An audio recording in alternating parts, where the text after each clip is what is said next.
कर रहे थे हीट एंड टेम्परेचर की, थर्मल फिजिक्स स्टार्ट करके हमने टेम्परेचर के डिफरेंट स्केल्स की बात की और ये देखा कैसे हम टेम्परेचर कन्वर्ट कर सकते हैं from one scale to the other scale. ठीक है, अब कुछ फैक्ट्स बताता हूं आपको। अभी तक का जो हाईएस्ट टेम्परेचर रिकॉर्ड किया गया है, the highest temperature recorded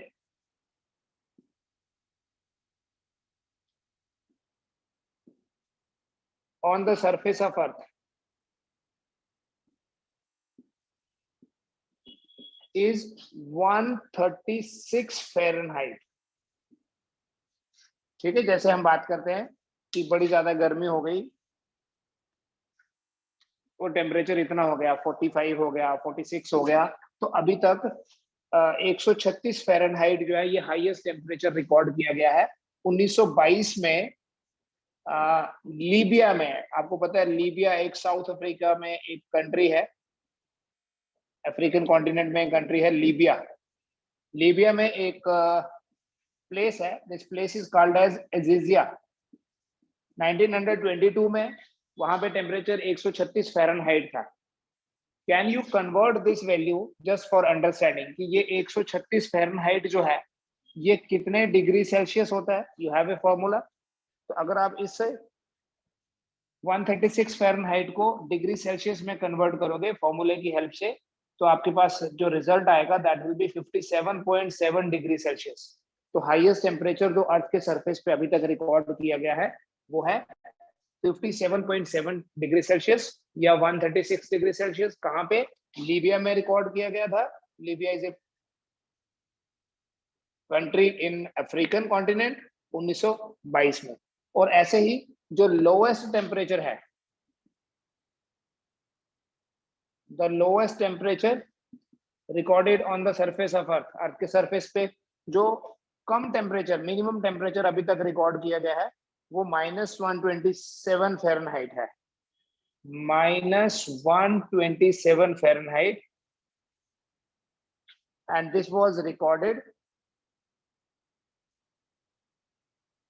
in 1960।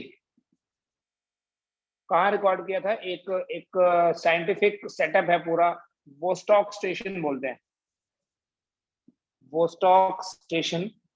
क्योंकि अब ये टेम्परेचर अगर हम देखें -127 फ़ारेनहाइट, ये जो टेम्परेचर है this is -88.3 degree Celsius. Vostok station कहाँ पे है? इन अंटार्कटिका। अंटार्कटिका में वोस्टॉक स्टेशन में 1960 में एक बार टेम्परेचर -127 फ़ारेनहाइट या -88.3 डिग्री सेल्सियस रिकॉर्ड किया गया। इससे कम टेम्परेचर अर्थ के सरफेस पे अभी तक रिकॉर्ड नहीं किया गया। इसको बोलते हैं मिनिमम टेम्परेचर और ये है हमारा मैक्सिमम टेम्परेचर। ठीक है, जैसे हम बात करते हैं सियाचिन ग्लेशियर में या द्रास में टेम्परेचर जो है sometimes it goes down to -40 degree Celsius या -15 -25 डिग्री सेल्सियस। तो ये उससे भी बहुत कम है। ठीक है, तो अर्थ के सरफेस पे अंटार्कटिका में -88.3 degree Celsius temperature was recorded in 1960 and 136 Fahrenheit या 57.7 डिग्री सेल्सियस 1922 में लीबिया में रिकॉर्ड किया गया था। ठीक है, this is some information regarding maximum and minimum temperatures. Thermal physics में आगे बढ़ेंगे बेटा हम, टेम्परेचर के बारे में हम पढ़ा। आज हम बात करेंगे थर्मल एक्सपेंशन इन सॉलिड्स। ठीक है, will discuss about the thermal expansion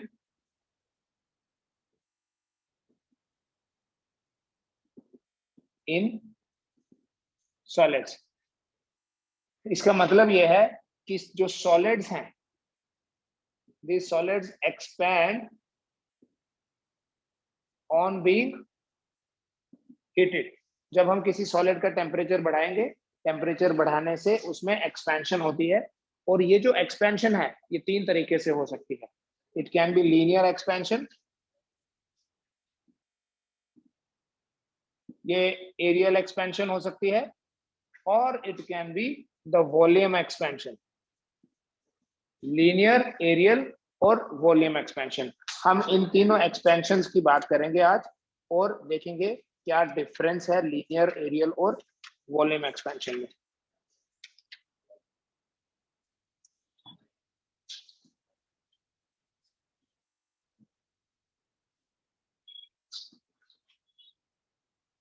linear expansion,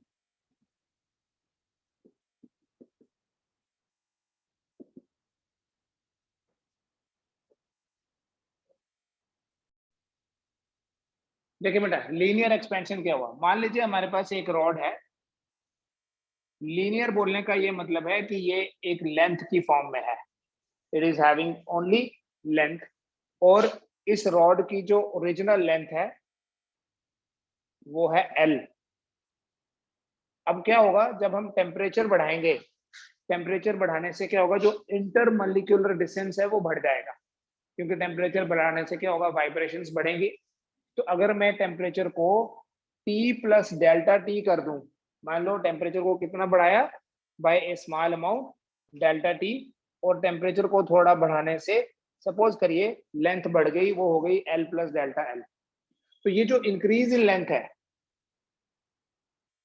increase in length, ये इंक्रीज इन लेंथ है डेल्टा L। ये डेल्टा L बेटा दो फैक्टर्स पे डिपेंड करती है नेचर के अलावा। ये डिपेंड करती है, एक तो ओरिजिनल लेंथ कितनी है, और दूसरा ये डिपेंड करती है कि टेम्परेचर में चेंज कितना लाया। जितना टेम्परेचर में ज्यादा चेंज लाएंगे उतनी ज्यादा लेंथ बढ़ेगी। So we say delta L equals to alpha L delta T. ये जो अल्फा है here, alpha is known as coefficient of linear expansion.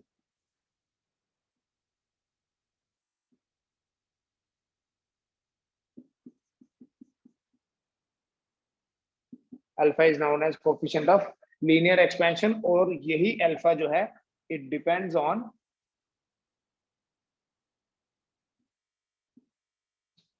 The nature of material. Alpha depends on the nature of material. अगर हम mathematically बात करें,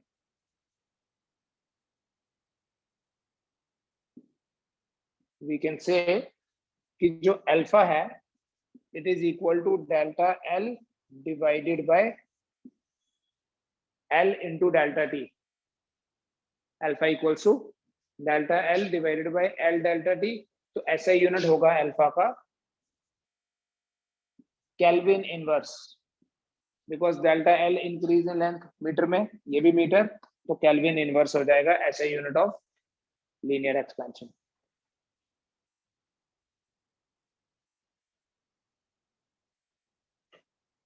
right, basically ये जो अगर हमें मान लो ये पता करना है कि ये लेंथ L है, तो यहाँ लेंथ L डैश कितना होगा, व्हाट इज L डैश। तो यहीं से आप देख सकते हो ये जो डेल्टा L है basically it is equal to L dash minus L, और delta L alpha L delta T है, which means L dash is equal to L plus alpha L delta T।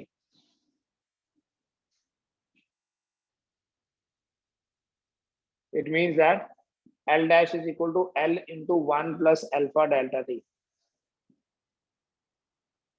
तो अगर आपको नई लेंथ पता करनी है कि T टेम्परेचर पे लेंथ L थी, टेम्परेचर को 10 डिग्री सेल्सियस या 10 केल्विन से बढ़ाया, तो बताओ लेंथ कितनी हो जाएगी, अल्फा गिवन है। ठीक है, इस तरह से हम इस फॉर्मूले से नई लेंथ फाइंड करेंगे, और इस फॉर्मूले से हमें पता चलेगा इंक्रीज इन लेंथ कितना है। यही चीज अगर हम इलास्टिसिटी पॉइंट ऑफ व्यू से देखें, देखो डेल्टा एल हमारे पास आ गया अल्फा एल डेल्टा टी। ठीक, अगर मैं इस एल को यहाँ डिनोमिनेटर में ले आऊं, I can say delta L by L is equal to alpha into delta T. ये जो डेल्टा एल बाय एल है, याद है आपको, इसको बोलते हैं longitudinal strain. Therefore longitudinal strain is equal to alpha delta t। इसी लॉन्गिट्यूडनल स्ट्रेन को, है तो ये increase in length divided by original length, इसलिए इसको बोला लॉन्गिट्यूडनल स्ट्रेन। इसी को हम थर्मल स्ट्रेन भी बोलते हैं, क्योंकि ये किसकी वजह से हुआ, ये टेम्परेचर चेंज करने की वजह से स्ट्रेन प्रोड्यूस हुई है, that is why it is also called as the thermal strain. अब अगर यंग्स मॉडुलस की बात करें,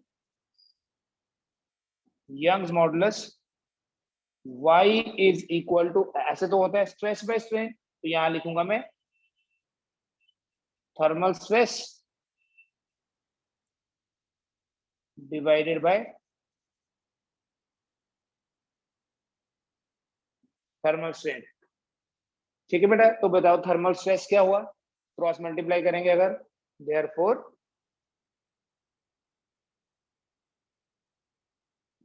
thermal stress is equal to y into thermal strain, which means कि जो thermal stress है is equal to y into thermal strain क्या है, अल्फा डेल्टा टी। ये आप नोट कर लो।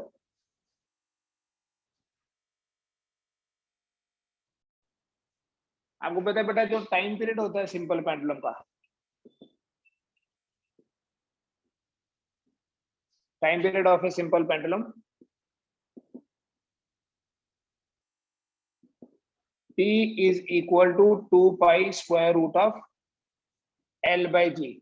ऑसिलेशंस में हम इसे इसके बारे में भी देखेंगे, बट अदरवाइज आपको ये फॉर्मूला ऐसे पता भी होगा, t equals to 2 pi square root of L by G। What is L?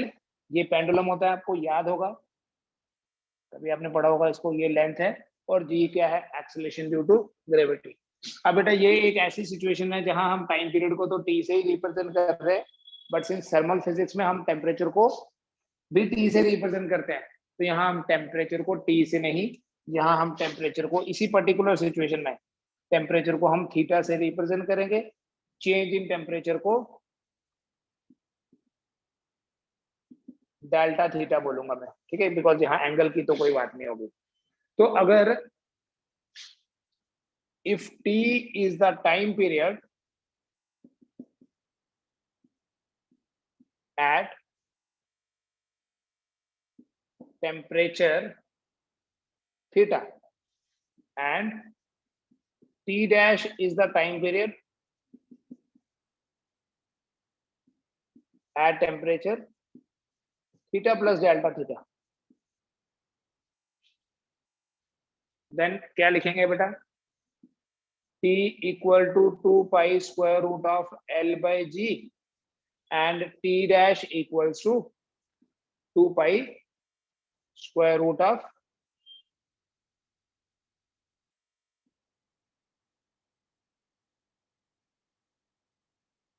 L dash by G, because when we increase the temperature from theta to theta plus delta theta, कितना change किया temperature को, delta theta से change किया, तो length change हो जाएगी। सो इसी L dash को हम L इंटू 1 प्लस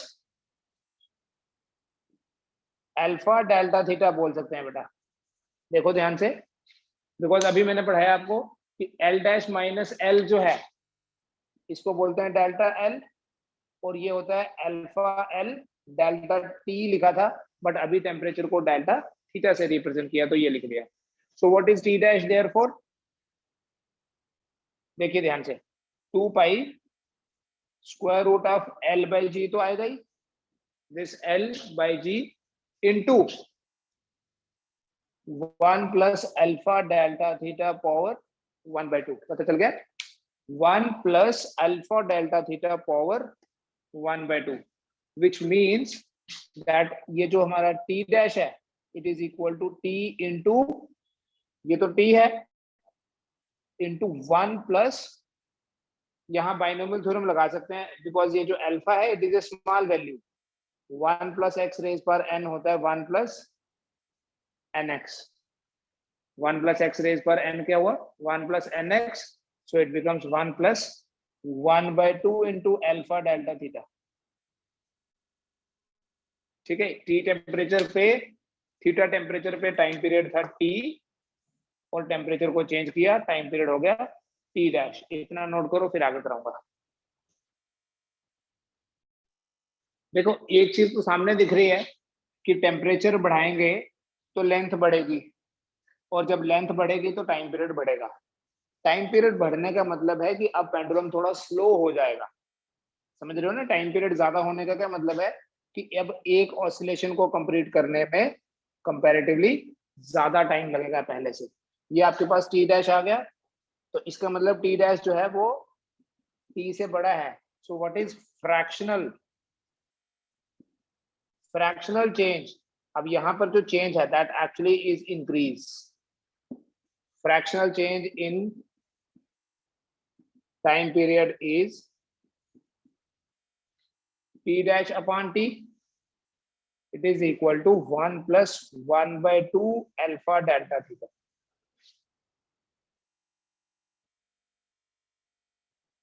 ठीक है, डायरेक्टली याद रखो फ्रैक्शनल चेंज अल्फा गिवन होगा, टेम्परेचर में कितना चेंज लाया वो गिवन होगा, लेकिन अगर आपको चेंज इन टाइम पीरियड पता करना है, change in time period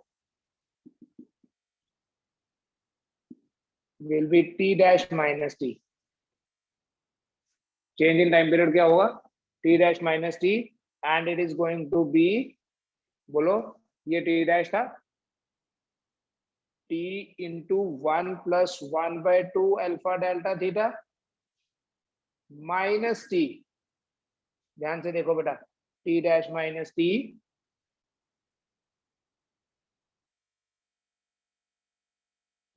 is equal to, ये t और t कैंसल, तो आपके पास आएगा 1 plus 1 by 2 alpha delta theta।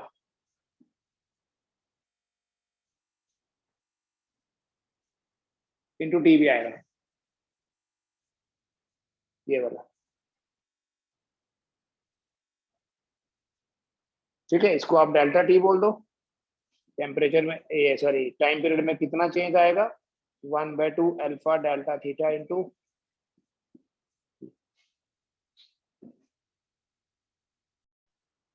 दूसरे पे टाइम बात करेंगे अबाउट द एरियल एक्सपेंशन।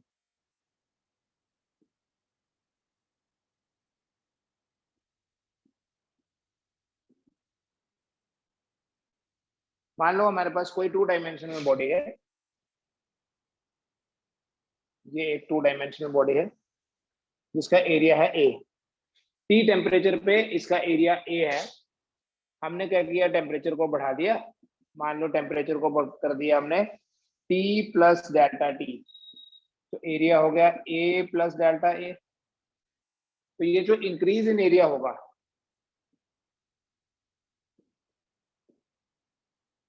पहले की तरह ही इंक्रीज इन एरिया, एक तो डिपेंड करता है कि ओरिजिनली एरिया था कितना, व्हाट इज ओरिजिनल एरिया, और दूसरा ये डिपेंड करता है कि टेम्परेचर में कितना चेंज आया, which means delta A is equal to beta A into delta T. Beta को बोलते हैं coefficient of areal expansion. What is beta? It is coefficient of areal expansion. So beta का भी जो यूनिट होगा वो केल्विन इनवर्स ही होगा। ठीक है, और मैथमेटिकली अगर देखा जाए तो डेल्टा ए है आपके पास बेटा a dash minus a, it is beta a delta t. So a dash is equal to a common ले लो, 1 plus beta into delta t, पहले की तरह। और ऐसे ही अगर ये हमारे पास कोई 3 डायमेंशनल बॉडी होती, 3 डायमेंशनल बॉडी में क्यूबिकल एक्सपेंशन होता है। क्यूबिकल एक्सपेंशन मतलब वॉल्यूम, तो इंक्रीज इन वॉल्यूम जो होगा delta we, that is directly proportional to original volume and increase in temperature. Increase in volume is directly proportional to V into delta T. So delta V is equal to gamma V delta T. इस gamma को बोलते हैं coefficient of cubical expansion. Gamma is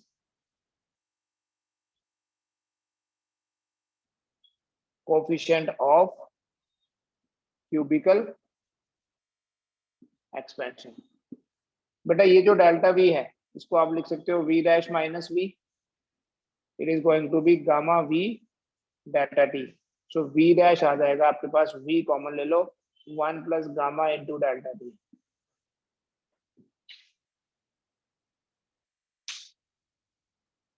ठीक है, मतलब volume भी बढ़ रहा है जब हम टेम्परेचर को बढ़ा रहे हैं तो।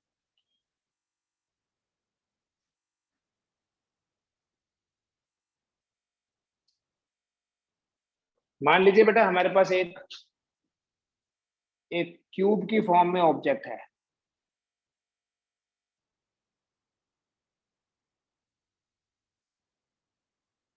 ठीक है, और इसकी हर एक साइड जो है that is L, so area of each face will be A will be equal to L square and volume of the cube will be L cube. Suppose कर लीजिए ये कहां पर है, जब टेम्परेचर T है, we increase the temperature and suppose करो कि टेम्परेचर बढ़ाने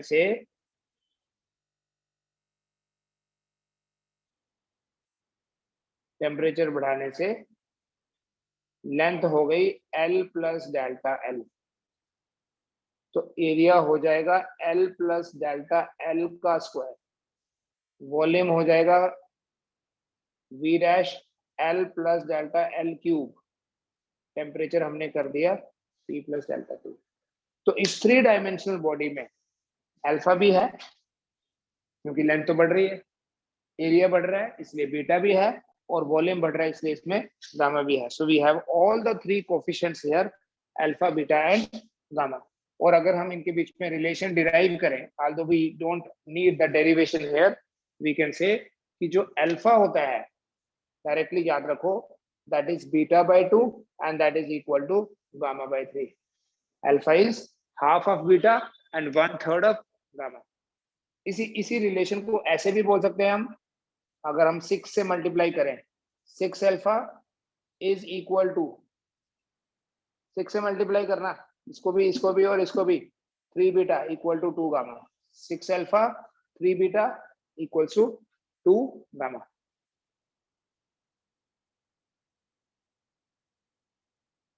ठीक है, और अगर क्वेश्चन कोई आएगा डायरेक्टली कि किसी सॉलिड के लिए, किसी ऑब्जेक्ट के लिए what is the ratio alpha is to beta is to gamma, तो याद रखो अल्फा बीटा और गामा की जो रेशियो है दैट इज 1 2 3। चलिए मैं क्वेश्चन रीड करता हूं बेटा आपके लिए, मैं समझाता हूं क्वेश्चन क्या लिखा है। We have 2 rods, one of aluminium and the other of steel, और एक की इनिशियल लेंथ है L1 और दूसरे की है रेस्पेक्टिवली है, ये मतलब एल्यूमिनियम की इनिशियल लेंथ L1 है और स्टील की इनिशियल लेंथ है L2। They are connected to form a single rod. ऐसे मान लीजिए एक रॉड है दूसरी रॉड है, they are connected to form a single rod, ये L1 था ये L2 था।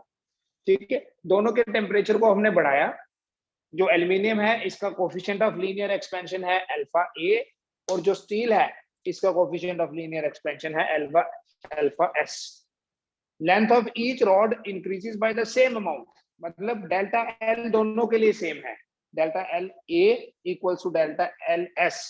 जब हमने टेम्परेचर को टी डिग्री सेल्सियस से बढ़ा दिया या टी केल्विन से बढ़ा दिया, आपको पता है कि डिग्री सेल्सियस और केल्विन में जो इंक्रीज होता है वो सेम होता है, तो रेशियो क्या होगी L1 divided by L1 plus L2 की। बेटा जब भी क्वेश्चन पढ़ोगे ऐसा नहीं सोचना कि बड़ा सा क्वेश्चन है कैसे करेंगे इसको, तो बड़ा टाइम लगेगा। इस बड़े से क्वेश्चन में भी आपको एक डेफिनेट हिंट दिया होगा जिससे वो सिंप्लीफाई हो सकता है, जिससे वो इजीली हो सकता है। और यहाँ अगर आप वो हिंट ढूंढो या अगर आप इस क्वेश्चन को थॉरोली रीड करो, यू विल सी यहाँ लिखा है if the length of each rod increases by the same amount, मतलब सोल्यूशन देखो क्या है, length of each rod increases by same amount means delta L A is equal to delta L S. Aluminium की length में जितना change हो रहा है उतना ही चेंज स्टील की लेंथ में हो रहा है। अब डेल्टा एल क्या होता है, इन जनरल डेल्टा एल होता है एल अल्फा डेल्टा टी, तो यहां लिखूंगा L1 अल्फा ए, और टेम्परेचर कितना चेंज हुआ टी से दोनों का, it is equal to L2 because steel की लेंथ L2 है, alpha S into T. Since दोनों का जो टेम्परेचर है वो सेम अमाउंट से चेंज हुआ है, this delta t and delta t will be out. So यहां से आप देखिए what is L1 by L2। देखो L1 by L2 will be equal to LS alpha s divided by alpha a. L1 by L2 कितना है, alpha s divided by alpha a. अभी हमें निकालना है L1 divided by L1 plus L2, यहीं से निकल जाएगा। इसी इक्वेशन में अगर मैं इसको ऐसे लिख लूं, L2 by L1 कितना आएगा, so that will be alpha A by alpha S. पता चल रहा है, रिवर्स कर दिए दोनों तरफ से, L1 by L2 की जगह L2 by L1 करा, L2 by L1 क्या हो गया, alpha A by alpha S. अब मुझे क्या फाइंड करना है, L1 divided by L1 plus L2। मैं दोनों तरफ 1 ऐड कर लूंगा, alpha A by alpha S plus 1, so it will become L2 plus L1 divided by L1 and this will be equal to alpha A plus alpha S divided by alpha S. This way you can see, if you reverse this, तो आपके पास L1 divided by L1 plus L2 क्या बनेगा, alpha S divided by alpha A plus alpha S. That is the answer. ठीक है बेटा, इतना करो आज। कल भी हम थर्मल एक्सपेंशन की ही बात करेंगे। बात करेंगे हम कि लिक्विड्स में थर्मल एक्सपेंशन कैसा होता है, और उसके बाद इसी थर्मल एक्सपेंशन के कारण डेंसिटी का वेरिएशन कैसा होता है। ठीक है, then we will have a test.